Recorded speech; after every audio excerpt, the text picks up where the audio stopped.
Welcome back, everyone. It is a really hot day here in Ontario, Canada. We're not used to this kind of heat this early on. Parts of June here we're into the 30s, 40s with humidex.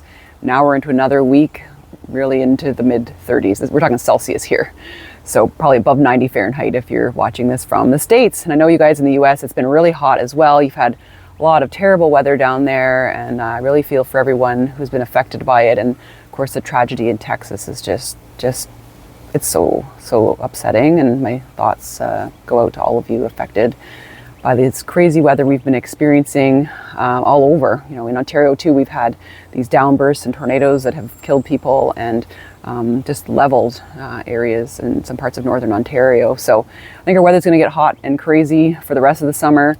So we're going to want to stay cool and safe during these times. So today I wanted to talk to you a bit about making a homemade electrolyte sports drink. You know, there are a lot of commercial sports drinks out there, but I always felt that'd be so artificial and it didn't taste that great. So I was really searching for a recipe to make sort of something that I could use from things I have at home and that you may have at home as well. So let's get into it. But first, let's look at my garden. Well, you know what is liking this heat? My plants. So here on my deck, I've got a couple of little garden beds, raised garden beds. And so got some peppers here. I have honestly never grown peppers this big before. They are doing so well. Let's just take a look. Lots of little flowers in there. And if we go to the back, we have a pepper. So that's pretty exciting. I have another little plant up here. I think this is also a pepper, but it's kind of not thriving. I've got a lot of carrots. I've got some little carrots in here. I've had to weed these out a little bit, thin them. And this is my favorite kind of tomato plant. This is a Dora plant. This is a Dora tomatoes. They are prolific, great little container tomatoes. And they're already starting to turn red, so that's exciting. This, I believe, is like a Chinese basil. I'm not really sure what this is. We're gonna find out. And under here is my attempt to keep the cabbage moths out of my early Jersey cabbage, Jersey Wakefield, I believe it's called. They have outgrown their little mesh, so I kind of have to get a bigger mesh covering for them. But let's just take a look. They're already starting to kind of form into little cabbage heads right down in there. So these ones have a nice kind of a pointed shape to them. Very nice. You can eat them raw, kind of in salads and that. So they're looking pretty good. They enjoyed the cool spring we had, and they're enjoying some of the rain and humidity that we have right now. But we'll see. There is some damage going on right here, so I'm a little bit worried. I think I'm going to have to go through them and see if I can find any little caterpillars that may have hatched from eggs that the cabbage butterfly has laid. I don't know. I really love cabbage, and hopefully this crop can be saved. This is my other little chaos garden, raised garden bed. So right now, I really like radish pods. I don't know if you guys have grown radishes before, but if you let them go to seed, you can have these little pods and they taste just like radishes, very mild. You can put them in salads and things like that. Or even in stir fries. These are amazing. So I like to grow them, and I undersow them under my my tomato plants. So let's take a look at those. Yeah, so if you poke around in here, there's more of the Dora tomatoes in the back. And I also have a few little sunflowers. These are actually from bird seed that I think that the birds had dropped. And so I have these guys to attract pollinators in, which is wonderful. And speaking of pollinators, I have leafcutter bees. The leafcutter bees came in the other week, so they're out and hopefully hatching really soon. Actually, I can see some activity right in there. So I think a bunch of them are hatching out. I saw something just fly into one of the little holes there. So they're kind of super pollinators. And they'll pollinate for 6 to 8 weeks throughout the summer. And what they're going to do is go back in there, lay some eggs, and make more little cocoons for me for next year. And the mason bees, there's full of cocoons inside that little bee house there. So I'm really excited. I don't know if you can appreciate it, but I can hear cicada in the background. It's just the beginning of July. There it goes. So definitely quite warm. Let's get making the sort of homemade electrolyte sports drink that you can have on a really hot summer day to stay cool and hydrated.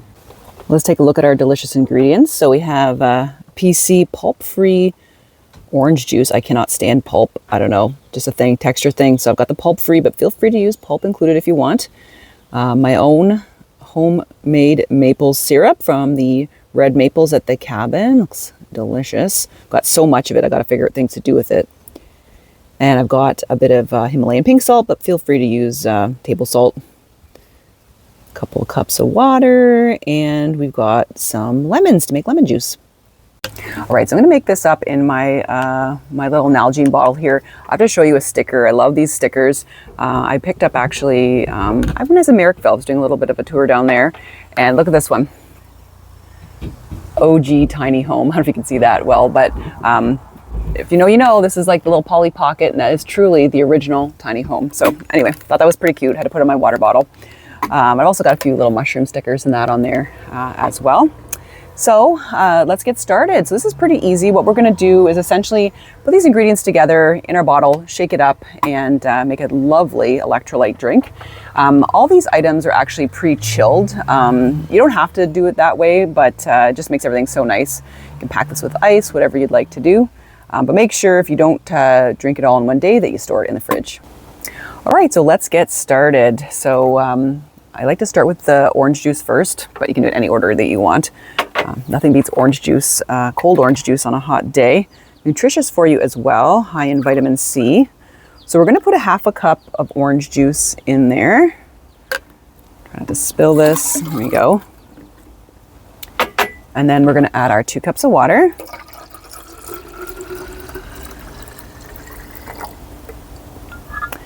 And let's add our maple syrup next. So this, I like to use the dark flavored maple syrup, the dark color. Sorry, it has a lot stronger flavor. Very delicious. I have the light maple syrup as well. And that one is really good for, you know, desserts, pancakes, or making maple cream. So this one is gonna have a nice strong flavor. We're gonna do 2 tablespoons of that in here. Delicious. My freezer is full maple syrup right now. Gotta use it up. Next year's coming soon, guys. All right, and then now this is gonna be a little bit of a messy part. So we're gonna just, I'm gonna squeeze my own lemon juice. I know you can kind of buy it in the store if you want, but it's a little easier to, I don't know. It's just kind of nicer to do it this way, I think. All right, so I need about a half a cup of, no, actually a quarter cup. Half a cup would be insane. A quarter cup of lemon juice. So I'm going to use a little bit of some cheesecloth here so that we don't get the seeds in our drink. So I'm just going to use a spoon to kind of squish it over. You know, there are tools for this, but you know, in a pinch. No, and I just smashed through the, I just smashed through my cheesecloth here, so there is a seed.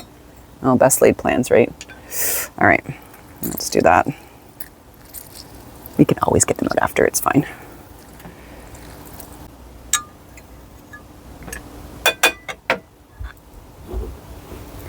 All right, so there we go.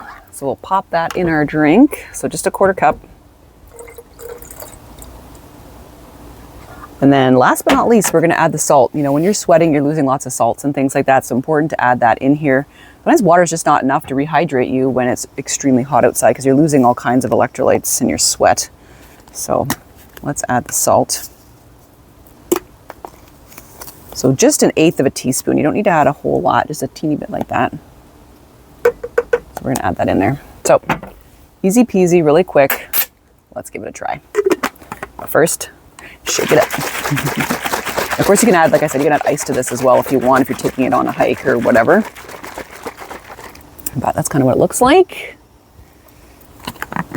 Let's give it a try. Well, that's really good. And it totally tastes like what you expect from an electrolyte drink, only it's more natural than some of the things you can buy in the store. You know, I don't find it to be like overly sweet. I don't know if the little bit of salt in there balances that out, but I think this would just be the right amount to take on a short hike or whatnot. So definitely give this a try, guys. I know I really don't like the store-bought electrolyte solutions. This is a nice change, and it's nice having my own maple syrup in there too, I will say that. All right, well, stay cool in this heat, and we'll see you down the trail. Have a nice week. Bye for now.